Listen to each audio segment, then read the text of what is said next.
Hey everybody, Aaron here. Welcome back to another anime review. Today we look at Kubikiri Cycle Episode 2, or Zaregoto Episode 2 if you don't know, if you know more about the light novel series name. So this episode was very interesting. As always, it's very talkative, but there is a good climax to it that really will make you guys want to watch the next episode. And I'll say this right now also that I'm sorry about this being like 2 days late, 3 days late maybe, but the thing was is that this thing always releases very odd because every episode doesn't release like weekly; it releases monthly essentially. So episode 3 will be out I think January 25th. So I'll try to make sure I'm on time with that one. No promises, but I'll try. Because it's something that's hard to remember when it's not coming out anywhere. This is very hard to find. You have to actually look online for this series in general. It's not really plausible to find anywhere else. Like I can't find this any legit other way. So yeah, I do apologize. But anyways, this episode focused on talking about all the characters. It actually named every single character. Namely, we have a whole bunch of different people in general. And during the thing, they talk about one thing that the owner of this island says is that everyone has to be together during dinner to kind of talk to one another. And with the gathering of all these intellects and all these people that have such great abilities, they start kind of belittling one another, making fun of one another. And Tomo gets pissed off at it. She's like, hey, listen, you're kind of being disruptive and unpleasant. And I'm surprised, she doesn't get very angry, but she does do sometimes in the light novel series. She does get pissed off.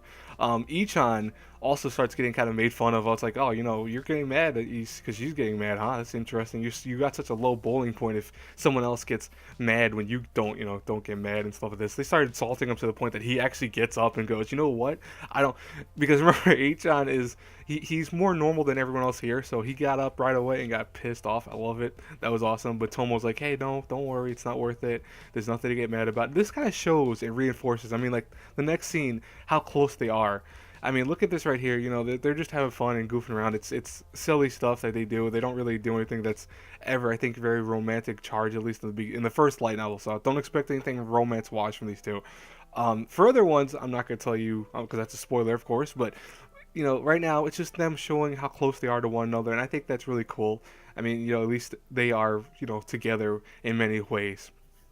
Now, that same closeness, though, will be kind of shown why exactly, Ichan is so close to her in the form of the one girl who has the ability to kind of make connections right here. She can see people's futures, per se, and see the compatibility with other people. And, she scans Ichan and goes, you know what? I noticed that you're with her because she has a lot of abilities and you don't have those abilities. So you're there because, you're envious of her and you want her, want this and that from her. But at the same time, you notice that she's not fully happy, and that makes you happy because she's not 100% happy. So you feel like you're needed. And he's like, no, that's not even true. That makes no sense whatsoever. I'm not. Why would that? I'm very simple. He tries to play the thing around, and she's like, she also, by the way, tells Tomo that she can't scan her because her powers only allow her to scan certain people. So that's kind of important to remember later on. Specifically, that's very important to remember later on for the mystery elements of this. All of a sudden, though, there is like an earthquake that happens. This earthquake that when it does arrive, right away, Ichan jumps on Tomo to make sure she's safe.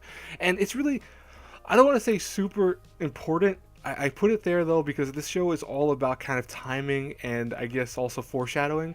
So this, events that happens kind of shows that something darker is going to happen. It was a good foreshadowing moment. Now, Ichan and Tomo talk a little bit, but then, they go to sleep.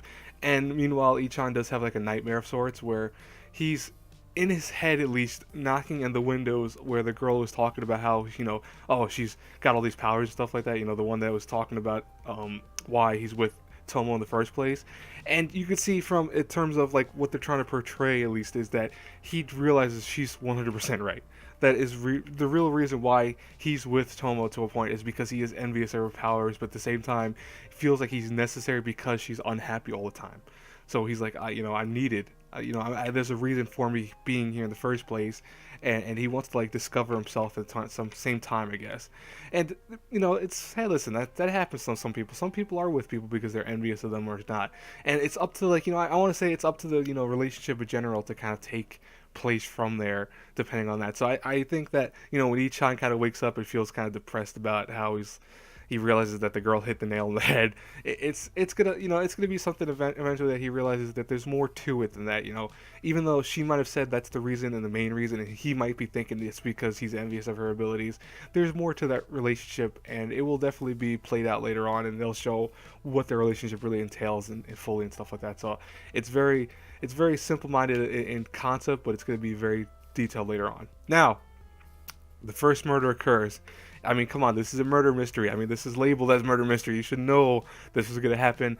Someone gets killed. I do not know who that person is off the top of my head, but everyone shows up at the breakfast thing, sees the death over there, and we're kind of, that's essentially the climax of this episode. Like, that's how it ends. No one reacts to it. They just go, oh god, there's the murder. There's a murder. And, I want to say that's exactly how the light novel went too.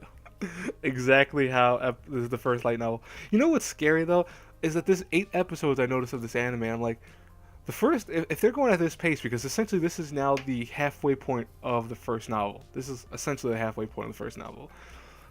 I really have to wonder how they're gonna do the rest of this. I'm very, very curious about that. But anyways, I hope you guys enjoyed this review. As always, hey, listen, if you like this stuff, hit the like button, comment down below, talk to me about what you thought about this episode. I really do I would like to hear you guys' opinions on this, because I know it's a very slow, meticulous series, and the thing is that this is one of those things that almost in a way is like reading a book at the same time watching an anime. Because it is really like, I mean, the amount of talking they do in this is astronomical amount. But the thing is that I don't mind this, because at the same time I know how the books are, and the books are very meticulous about how they build up characters and stuff like that. And pay attention, if you're watching the show, pay attention to noticing the characters on screen that show up the most. They are the ones that are the most important characters. And also pay attention to the ones that don't show up a lot, because they're also most likely the ones that are going to be involved in something or another. That's very important to remember. But anyways, I will talk to you guys later. Have a great, blessed day, everyone. Bye-bye.